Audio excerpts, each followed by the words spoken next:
Hey guys, so it's time to get to work on this beautiful Martin guitar. We're going to do a custom airbrush job on the face of it. And the first step here, typically our first step is sanding, we all know that. I've already taken off the strings here. But because of what we're doing with this one, the first step is going to be taping. I don't want to have to risk sanding anything that I'm not supposed to. Now, you always tape before you paint, and you tape everything that you don't want to get paint on. Be diligent about this, okay? Honestly, the better you are at taping and the more patient you are, the less good you really need to be at painting. It makes things a lot easier. So I'm going to tape off everything that I don't want to paint. I'm going to carefully tape off the tailpiece here because I don't want to have to remove it and put it back on. I don't want to take that risk. It's easier just to tape it and safer. I'm going to tape the fretboard. I'm going to go all the way around the edges, and then I'm going to cover everything that I don't want to get paint on. Once I've done that, I'm going to put a large sheet of transfer tape over the entire surface so I can transfer my graphic on. So I've got the graphic here that we're going to be working with. This is the appropriate size for it. You can probably see that it was cut off here and here, so I just kind of expanded the guy's head so that I can have something to work with as a reference. I got a couple of those, one to do the image on the guitar and one to use as a reference. So I'm going to get started with the taping now. I just told you what I'm going to do. I'm going to be using predominantly this green tape because it's relatively thin and you want to use thin tape when you can, but I don't really need to worry about ridges. So the thinness of the tape isn't a huge issue here because I'm only taping edges that I don't want to get paint on. I'm not taping a graphic or a stripe. So I'm going to use this stuff mostly because it doesn't leave residue. It's very good for that. It's kind of designed to be on there for a long time. And in the tighter areas where I need it, I'm going to use the standard 3M masking tape. And what I'll do is I'll just change it now and then so that I don't have to worry about leaving behind residue from having it on there too long. So that's about it. That's enough of me talking. Let's get started.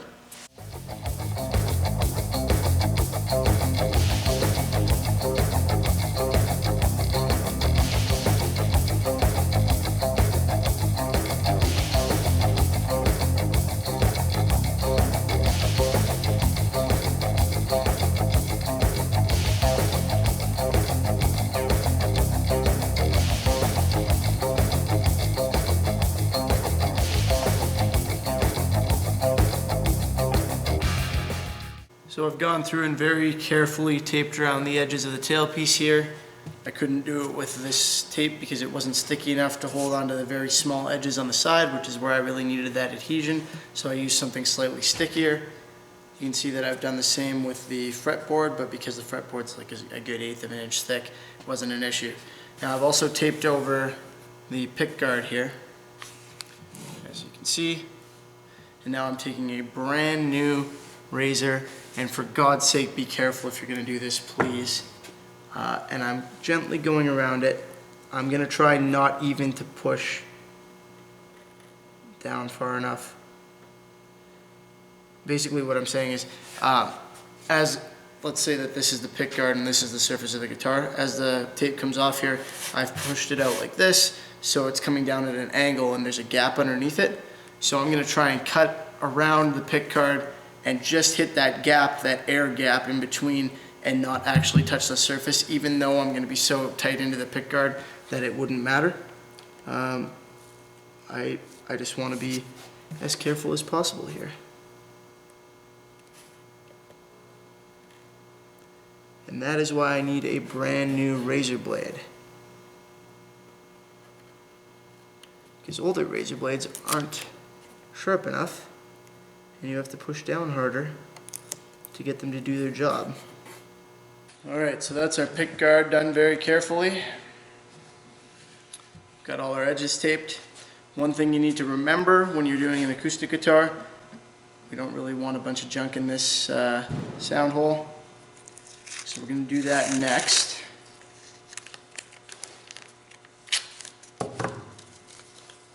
And for this I like to just use the tape upside down.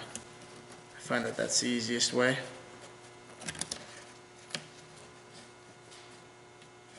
This one's a little more complicated than average because it's got the pickup there.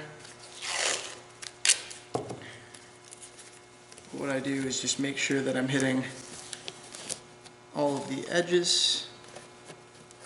I'll leave a little hole in the middle, so you can see what I've done so far there. Taped upside down from the inside. I'm going to leave a little hole in the middle to put my fingers through for now.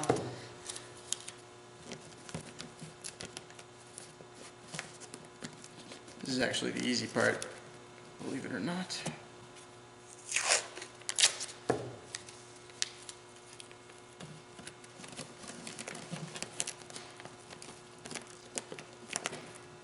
This little opening that's still left here, since I'm covered from all sides, I'm covered around all the edges, this part I can just take an appropriately sized piece and put it down in the other direction to cover up what's left of that hole. Alright guys, so I'm going to finish taping off the rest of this. There's really no finesse to the rest. It's simply a matter of getting everything covered and making sure there's nowhere for paint to get through and get onto the guitar. So again, a lesson to take from today, if there is one, is that a perfect tape job is the first step to a perfect paint job, and it's something that you really want to make sure that you're getting right. And this is the kind of lesson that you want to learn the easy way. If you make a mistake on your tape job, you're going to regret it. You're going to wish you'd put in the time and effort to begin with. So, thanks for watching. I'm going to finish this up off camera, and in the next video, we'll get started on the sanding and prepping for the paintwork. Hey guys, if you enjoyed the video, please give it a thumbs up so it'll be easier for other people to find, and subscribe to stay up to date with all the cool projects I got coming out. Also, a big shout out to Sovereign King, who does the vast majority of the music for my channel, way better on guitar than I am. And to Troy from Noise Guitar Mods, I'll put the link in the description. The man is a great guitar tech, and he's taught me most of what I know about how the internals of these things work. Thanks for watching guys, hope you enjoyed yourselves. See you next time.